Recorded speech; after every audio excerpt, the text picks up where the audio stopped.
Hello my friends and welcome to another Tuesday of tutorial. I am Leonardo Perez Nieto and today we will paint a water drop in watercolor. We begin by sketching the outline in pencil, this to have a guide to then follow with the paint. Let's do the shape of a drippy drop.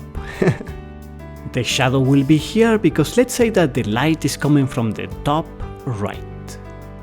In the middle of the shadow, let's place a bright spot because of the magnifying glass effect. And here, another reflection. As watercolor is not opaque, we should save the white of the paper.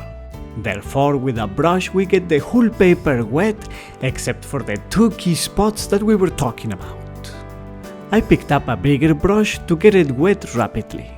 Otherwise, it sometimes happens that by the time you get all the way to the other side, the original spot is already dry. We take some diluted paint that is of a purplish gray tone for the background and also as a base for the drop.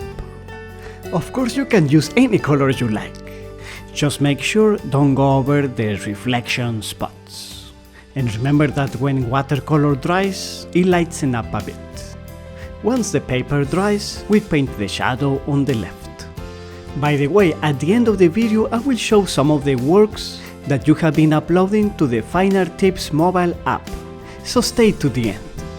And we paint the shadow of the drop itself, that in this case is going to be a bit triangular because of the position of the light. It should be slightly darker just by the drop.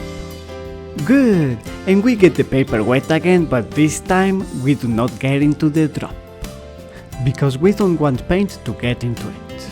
The reason we do this is to get a little bit more color to the background, to get more contrast to the drop. Any pattern on the background will be distorted by the drop and this may look very good. It smudges because the paper is slightly wet. Alright, and now we do the opposite thing. We get just the water drop wet, not the rest.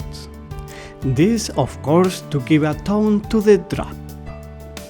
We continue keeping out of the spot of the reflection and also from the bottom left of the drop as it goes very light.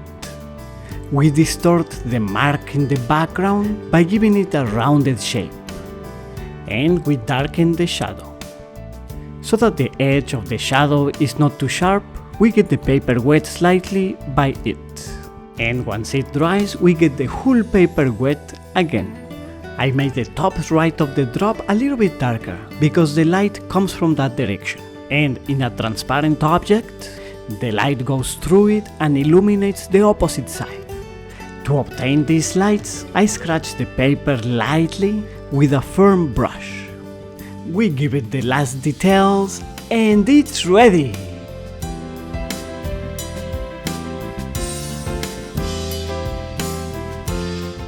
As promised, we are here on the Fine Art Tips mobile app. We go to the Fan Art section and to the tab on the right of the most liked in the past 30 days. The most liked drawing is an eye beautifully made by artist Parvin Kumar with color pencils. In second place we have a portrait by artist Darrell Triani. It's very well done. In third place is a drawing of The Rock by Rich Dlin. Very powerful, with the details of the tattoos and everything. And the fourth most liked is a beautiful drawing by artist Julian Farella. It's actually a self-portrait made with walnut ink and sanguine conté on paper. Reminds me of the Renaissance, very Leonardesque. Congratulations to them and to all the artists, thank you for sharing your work. If you enjoyed this video, please give it a like, share it to your friends and subscribe to Fine Art Tips. And I will see you on Tuesday.